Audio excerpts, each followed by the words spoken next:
Brief little intro to the video here, just to give you a heads up on what this video is about. So what I'm doing is I'm comparing the knives that I make out of CPM 154CM to a Benchmade knife in S90V.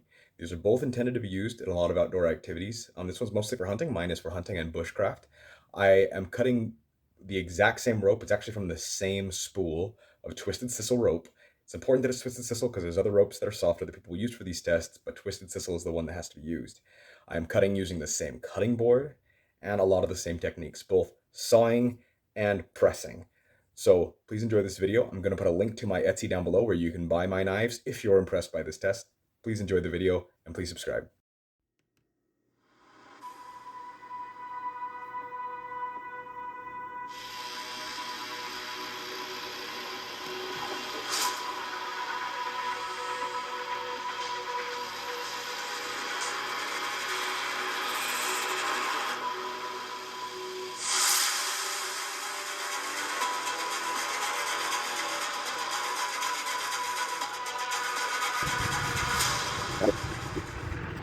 Let's try here.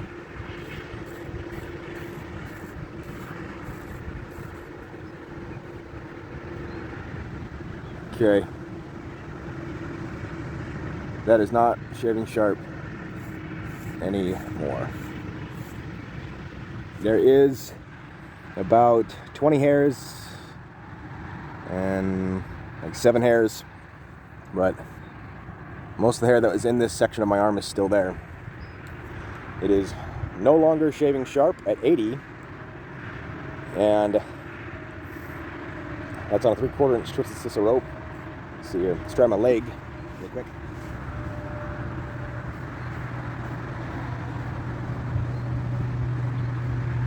Yeah, where the knife has been doing the most work, it is not shaving sharp any longer. It's taking a couple hairs. So let's go ahead and push it to 100. We'll see what happens.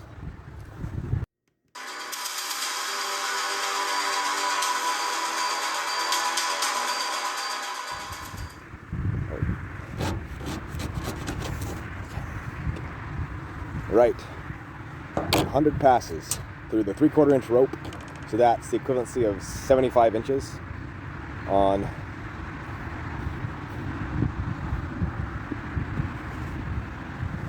my 1 inch rope.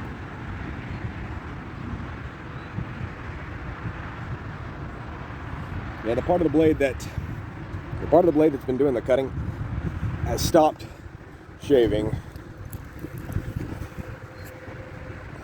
Let's get it up on the arm here.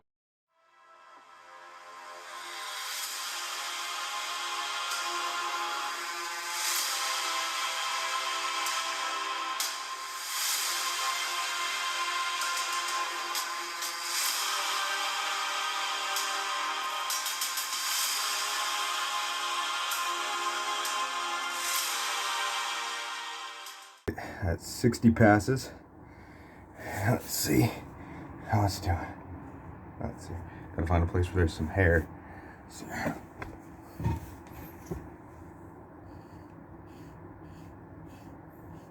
Oh, yes. Okay. 60 passes. Still shaving cleanly. And the S90V at this point was slowing down and only taking half the hairs. So at 60 passes, mine is still shaving clean. Now, oh, my hand is tired. And just keep doing passes and see how far I go before I feel like stopping.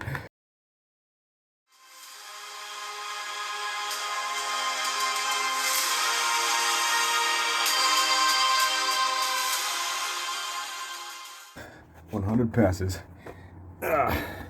Let's see how it's doing now. Oh my goodness. Still still completely shaving sharp. Okay. So there you have it. My stonefall knife at 100 passes through the 3/4 inch rope is still completely shaving sharp, where the Benchmade Saddle Mountain in S90V had completely stopped shaving, and mine is still just going. Let's see if I can get so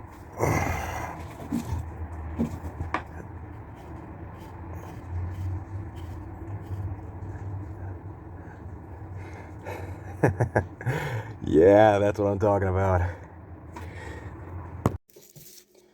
So after these tests, here's what the results are. At 60 passes through the 3/4 inch rope, the Benchmade did start slowing down. It was only taking about half a hair at that point. And I pushed it to 100, and that's when it stopped shaving entirely. My knife went to 100 passes, and it was still shaving sharp without any kind of touching up at all. It will go a lot farther, but my hand is sore, and I've already done cutting tests, and there's other videos on my YouTube channel pushing it to its maximum amount. Now, the reason why a CPM154CM knife can beat an S90V is due to the heat treatment. I do the heat treatment myself. I do not send it off to anybody else. I do it. I have complete control and observation over that heat treatment. So a lot of knife companies and knife makers will ship their knives off to be heat treated, and I just would rather do it myself. So after 100 passes through the rope, the Benchmade, I have stropped it with compound, and its edge did come back really well. So, one second. Oh, come on. There we go.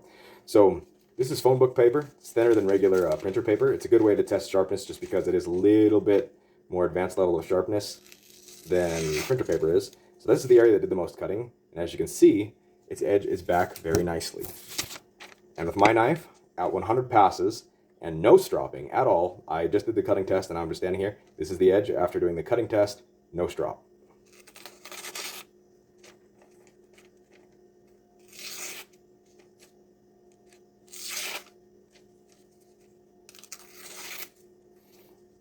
And that's on phone book paper. So, in conclusion, this is the knife you get with me when you spend $100. Now, I will always be coming up with other variations of it, different handle shapes, sizes, and all that kind of jazz, just to try to provide a variety of things so when someone's out there looking for a knife, if they come to me, they'll get a good one. Excuse me. Now, is the Benchmade worth the money? Now, in the general market of knives, in my opinion, I would have to say, yeah. The reason why I say it's worth the money is because, you know, I like to use the Buck 119 as kind of a staple of value, just because it's a decent knife that they make and it's decently tough. And when it's on sale, it can be down to $50.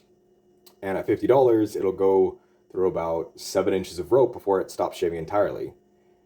And this, while you're going to pay the price of $4 knives to get this, at least compared to when a buck is on sale, you're going to get about 10 times the edge retention. So this stops shaving entirely at passing through 75 inches of rope. That's 100 passes on the 3/4 inch rope, but that comes out to, when you convert it to my other rope, it's 75 inches. So you get 10 times the edge retention. And also it strops very well, where the buck knife did not strop so well. And at only 4 times the price, yeah, I think that's a good deal.